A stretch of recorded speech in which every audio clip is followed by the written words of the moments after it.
দর্শক, গণমাধ্যমের স্বাধীনতা নিয়ে অনেক দিন থেকেই কথা হচ্ছে। গত এক বছরে গণমাধ্যমের স্বাধীনতা আছে না নেই এটা নিয়ে বহু কথা হয়েছে।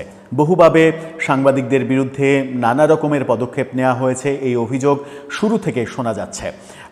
কোনো সাংবাদিককে নির্বাসিত করে রাখা হয়েছে, সাংবাদিকদের ঢালাওভাবে অ্যাক্রেডিটেশন কার্ড বাতিল করা, সাংবাদিকদের নামে হত্যা মামলা সহ বিভিন্ন মিথ্যা মামলা দেয়া, ২-৪ জন সরকারের সঙ্গে ঘনিষ্ঠ থাকলেও সরকারের ফায়দা লুটলেও ঢালাওভাবে বহু সাংবাদিককে আওয়ামী লীগের দোসর হিসেবে প্রতিষ্ঠিত করার চেষ্টা, ৫ আগস্টের পরে বিভিন্ন গণমাধ্যমে গিয়ে জোর করে লিস্ট ধরিয়ে বিভিন্ন সাংবাদিকদের চাকরি খেয়ে ফেলা, এরকম ঘটনাগুলো কিন্তু আমরা প্রতিনিয়ত দেখেছি। আবার সেই আলোচনাটা সামনে এসেছে, গণমাধ্যমের স্বাধীনতা আদৌ আছে কি নেই। গণমাধ্যমের স্বাধীনতা আছে কি নেই এটা নিয়ে গণমাধ্যম ব্যক্তিত্বরাই বিভিন্ন সময় বিভিন্ন কথা বলেছেন। সম্প্রতি প্রফেসর ইউনূসও গণমাধ্যমের স্বাধীনতা নিয়ে কথা বলতে তাকে শুনেছি। মানবজমিনের সম্পাদক মতিউর রহমান চৌধুরী খুবই গুরুত্বপূর্ণ অবজারভেশন জানিয়েছেন গণমাধ্যমের স্বাধীনতা এবং সরকারের অবস্থান নিয়ে, যেখানে তিনি সরাসরি সরকারকে দায়ী করছেন। তিনি বলতে চাইছেন যে সরকার গণমাধ্যমকে চাপে রেখেছে এবং গণমাধ্যমকে ভয়ের মধ্যে রেখেছে, যেটা এই সরকারের কাছে কোনোভাবেই প্রত্যাশিত নয়। কি বলতে চাইলেন তিনি, সেটা নিয়ে এই ভিডিও থাকবেন পলিটিক্স টিভির নিয়মিত আয়োজনে।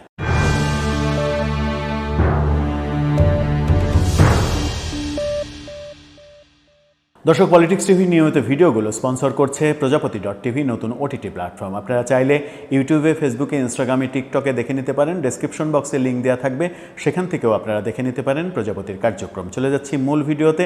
বলছিলাম গণমাধ্যমের স্বাধীনতা আদৌ আছে কি না, এই ব্যাপারে মানবজমিনের সম্পাদক মতিউর রহমান চৌধুরী খুবই গুরুত্বপূর্ণ একটা কথা বলেছেন গতকালকে। গণমাধ্যমের স্বাধীনতা আছে কি নেই, সরকারের অবস্থান কি, তার এই মন্তব্য দিয়ে পরিষ্কার বোঝা যায়। কি বলতে চাইলেন তিনি, সেটা নিয়ে বিভিন্ন সংবাদ মাধ্যম খবর করেছে। শিরোনামটা আপনারা দেখে নিতে পারেন। সেখানে স্পষ্ট করে তিনি বলছেন, পক্ষে গেলে মুক্ত, বিপক্ষে গেলেই মব ভায়োলেন্স। মানবজমিন সম্পাদক, অর্থাৎ সরকারের পক্ষে যদি কোনো খবর যায় তাহলেই সংবাদ মাধ্যম, গণমাধ্যম মুক্ত, আর যদি বিপক্ষেই যায়, সেটা যার বিপক্ষেই হোক, সরকারের কিংবা সরকারের পৃষ্ঠপোষকতায় গড়ে ওঠা টিআইবির ভাষ্যমতে কিংস পার্টি, এনসিপি, তাদের পক্ষে গেলেই মুক্ত সংবাদ মাধ্যম, গণমাধ্যম, আর যদি তাদের বিপক্ষে সংবাদ যায় তখনই মবের হুমকি, তখনই দেখে নেয়ার হুমকি। এই কালচারটা চলছে। এই কালচার যখন চলছে, তিনি কি বলছেন তার বিস্তারিত যাওয়ার আগে প্রধান উপদেষ্টা কি বলছেন সেটা একটু আমরা জেনে নিই। প্রধান উপদেষ্টা বলছেন, যেটা নিয়ে কালের কণ্ঠ খবর করেছে, তিনি বলছেন যে যে কেউ চাইলেই যে কোনো মাধ্যমে, সেটা মূলধারার গণমাধ্যম হোক কিংবা সামাজিক যোগাযোগ মাধ্যমেই হোক, সরকারের সমালোচনা করতে পারছেন।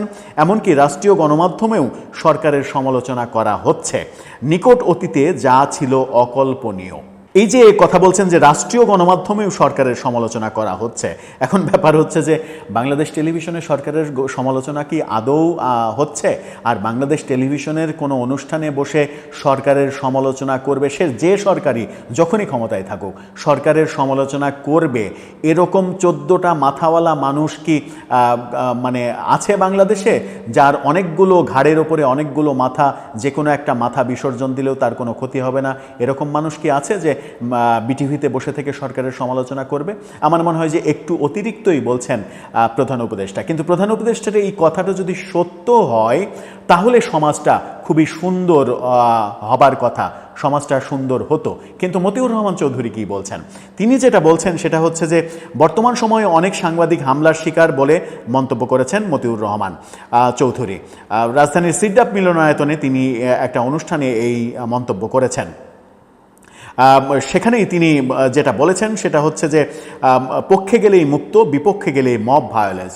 অর্থাৎ কোনো সংবাদ যদি কারো পক্ষে যাচ্ছে তাহলে বলা হচ্ছে যে মুক্ত স্বাধীন গণমাধ্যম, এবং সেটা বলতে উপদেষ্টাদের কথা তিনি বুঝিয়েছেন, সরকারের কথা তিনি বুঝিয়েছেন, সরকারের কাছের যারা রাজনৈতিক দল এনসিপির কথা বুঝিয়েছেন, বৈষম্য বিরোধী আন্দোলন যারা করছে তাদের কথা বুঝিয়েছেন। অর্থাৎ কোনো খবর তাদের পক্ষে পক্ষে গেলে মুক্ত গণমাধ্যম, স্বাধীন গণমাধ্যম, আর যদি তার বিপক্ষে চলে যায় তখনই মবের ভয় দেখানো হচ্ছে।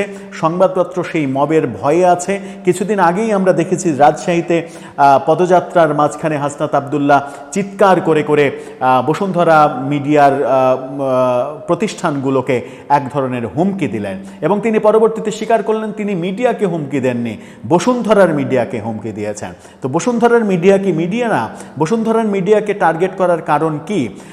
আমরা তো 5 আগস্টের পরে বিভিন্নভাবে বিভিন্ন সূত্রে আলোচনা হতে দেখেছি যে বসুন্ধরা গ্রুপের সঙ্গে, বসুন্ধরা মালিকের সঙ্গে বৈষম্যবিরোধী আন্দোলনের শীর্ষ নেতাদের বেশ ভালো সম্পর্ক, এরকম আলোচনা বিভিন্ন জায়গায় বিভিন্ন বিশ্লেষকরা করেছেন। হঠাৎ করে সেই সম্পর্কে ভাটা পড়লো কেন? স্বার্থের হানি ঘটার জন্য কি এই ভাটা পড়েছে? এই প্রশ্নও অনেকে করেছেন। মতিউর রহমান চৌধুরী যে ভয়াবহ মন্তব্যটা করলেন, সেই মন্তব্যের দিনই মজার ব্যাপার হচ্ছে যে সংবিধান সংস্কারের প্রধান যিনি ছিলেন এবং জাতীয় ঐক্যমত্য কমিশনের ভাইস প্রেসিডেন্ট যিনি, সেই অধ্যাপক আলী রিয়াজ, তিনিও ওই অনুষ্ঠানে উপস্থিত ছিলেন। তিনি বলছেন যে মবকে সাংবাদিকতার জন্য বড় হুমকি তিনিও ভাবছেন। অর্থাৎ তিনি বলেছেন মব স্বাধীন সাংবাদিকতার জন্য বড় রকমের হুমকি। সরকারের সব থেকে বড় পাওয়ারফুল, যাকে মনে হচ্ছে যে প্রফেসর ইউনূসের পরে সব থেকে পাওয়ারফুল মানুষ ডক্টর আলী রিয়াজ, তিনি যখন বলছেন যে এই মুহূর্তে মবই স্বাধীন সাংবাদিকতার জন্য সব থেকে বড় হুমকি, সেখানে তো প্রফেসর ইউনূসের ওই মন্তব্যটা তাহলে আর ঠিক টেকে না যে মানুষ স্বাধীনভাবে সব কিছু বলতে পারছে। হ্যাঁ, কিছু তো বলতে পারছে, কিন্তু যখন মবের ভয় দেখাবেন, মূলধারার গণমাধ্যম আমার মনে হয় ততটা পেরে উঠছে না। হয়তো বিশ্লেষকরা ইউটিউবে যে যার মতো করে সমালোচনা করছে, সেটা করতে পারছে, বেশিরভাগ ক্ষেত্রেই করতে পারছে, কিন্তু তাদেরকেও বিভিন্নভাবে মেসেজে, কমেন্টে গিয়ে হুমকি ধামকি, মারা, দেখে নেওয়া, এরকম হুমকির ঘটনা ঘটছে, যেটা নিয়ে তারা আতঙ্কিতও রয়েছেন। সেরকম একটা পরিবেশে মতিউর রহমান চৌধুরী বলছেন, আমি ভীত, চিন্তিত, সাংবাদিকরা দৌড়ের উপরে আছেন, অনেক সাংবাদিক মামলার শিকার, অনেকে দেশ ছেড়েছেন, অনেক সাংবাদিক চাকরি হারিয়েছেন, সবাই বলছেন 16 বছরের কথা, 54 বছর তো একই অবস্থা দেখছি আমি। এখন বলা হচ্ছে সাংবাদিকতা মুক্ত, বাস্তবতা হলো পক্ষে গেলে মুক্ত, বিপক্ষে গেলেই mob violence. Note of dissent নিয়ে ঐক্যমত্য কমিশনে যে ঐক্যমত্য দেখানো হচ্ছে তা দুঃখজনক বলেও মতিউর রহমান চৌধুরী বলেছেন। তারপরে অনেক আলোচনা হয়েছে, সেই আলোচনাগুলোতে না যাই, সাংবাদিকতার প্রসঙ্গেই যেহেতু আলোচনা করছি, সেহেতু তার স্পষ্ট কথা যে তিনি ভয়ে আছেন, তিনি আতঙ্কের মধ্যে আছেন যে কখন নাকি মব তার দিকেও তেড়ে আসে। এই যে তিনি বলছেন যে বিপক্ষে গেলেই মবের ভয় দেখানো হচ্ছে, এখন যদি তাকে বলা হয়, তাকে এবার মবের ভয় দেখানো হয় যে কোথায় গণমাধ্যমের স্বাধীনতা খর্ব করা হচ্ছে, সবাই তো মুক্ত, আপনি কেন এই কথা বলছেন, আপনি ফ্যাসিস্টের দোসর, এরকম কথা যদি কেউ বলে ফেলে, অবাক হওয়ার কিছু থাকবে না। কারণ আমরা আমাদের সমাজে, কে সরকারে থাকে না থাকে সেটা ব্যাপার না, আমরা আমাদের সমাজে কেন যেন এইভাবেই অভ্যস্ত যে আমরা সমালোচনা নিতে পারি না। যে বা যারা সমালোচনা করতে চায় এবং সুস্থভাবে সমালোচনা করতে চায়, চাটুকারিতা মুক্ত সমালোচনা করতে চায়, তাদেরকেই শত্রু ভাবা হয়, তাদেরকেই দূরে ঠেলে দেওয়া হয়। কিন্তু ভাবনার কথা ছিল, এই পরিবর্তিত বাংলাদেশে অন্তত ভাবনার উদ্রেক হওয়ার কথা ছিল যে যারা সমালোচনা করছে, যারা ভুল ধরিয়ে দিচ্ছে, তারাই আমার সবথেকে ভালো বন্ধু। কারণ আমি পরবর্তীতে যেন আর ভুল না করি, সেই সাবধানতাটা আমি অবলম্বন করতে পারছি তার ওই বলা কথার জন্য। সে যদি আমার ভুল ধরিয়ে না দেয়, তাহলে আমি আরও বড় বড় ভুল করে ফেলব, যেটা আমার জন্য, আগামীর জন্য মারাত্মক ক্ষতির কারণ হবে। এভাবে কি আমরা ভাবতে শিখেছি? পরিবর্তিত বাংলাদেশের কথা বলছি, নতুন বন্দোবস্তের কথা বলছি, গণমাধ্যমের স্বাধীনতার কথা বলে চিৎকার করছি, কিন্তু আদতে কি সেই স্বাধীনতা আছে? পরিপূর্ণ স্বাধীনতা? বিশেষ করে মূলধারার গণমাধ্যমগুলো কি সেই স্বাধীনতা ভোগ করতে পারছে? কিংবা মূলধারার গণমাধ্যমের সাংবাদিকরাও কি সেই স্বাধীনতা আদৌ চাইছেন? সেটাও একটা বড় প্রশ্ন। কারণ প্রশ্নটা খুবই ছোট্ট একটা প্রসঙ্গ দিয়েই ভিডিওটা শেষ করি। দুটো উদাহরণ। একটা হচ্ছে যে বাংলাদেশের সংবাদ মাধ্যমের সঙ্গে প্রফেসর ইউনূস সাধারণত সাক্ষাৎকার দিতে চান না, কিংবা দেওয়ার ব্যাপারে খুব একটা আগ্রহী নন। 2 জন সাংবাদিককে তিনি সাক্ষাৎকার দিয়েছেন বাংলাদেশের। একজন হচ্ছে প্রথম আলোর সম্পাদক, তাকে সব থেকে আগে প্রথমে তিনি সাক্ষাৎকারের নেওয়ার সুযোগ দিয়েছিলেন, এরপরে নুরুল কবিরকে, নিউ এজের সম্পাদক নুরুল কবিরকে সাক্ষাৎকার দিয়েছিলেন।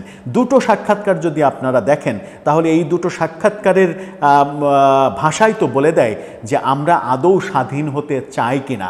নুরুল কবিরের সাক্ষাৎকার ছিল একেবারে স্মার্ট, চাঁচা ছেলা, বিদেশি সংবাদ মাধ্যমের মতো প্রধান উপদেষ্টার কাছ থেকে তথ্য বের করে আনা, কোনো ধরনের তেল মারা তৈলমর্দনের ঘটনা আমরা তার সাক্ষাৎকারে দেখিনি। কিন্তু অবাক করার ব্যাপার হচ্ছে প্রথম আলোর মতো প্রতিষ্ঠানের সম্পাদকও যখন প্রফেসর ইউনূসের সাক্ষাৎকার নিয়েছেন তখন তাকে মনে হয়েছে যে প্রশ্ন করতে আসিনি, প্রশংসা করতে এসেছি। প্রফেসর ইউনূসকে প্রশ্ন করার বদলে প্রশংসায় ভাসিয়েছেন তিনি। সেখানেই প্রশ্ন ওঠে যে আদৌ আমরা স্বাধীন হতে চাই কি না, সেটাও একটা বড় প্রশ্ন। দর্শক, সেই প্রশ্নের উত্তর আপনার জানা থাকলে জানিয়ে লিখতে পারেন আমাদের কমেন্ট বক্সে।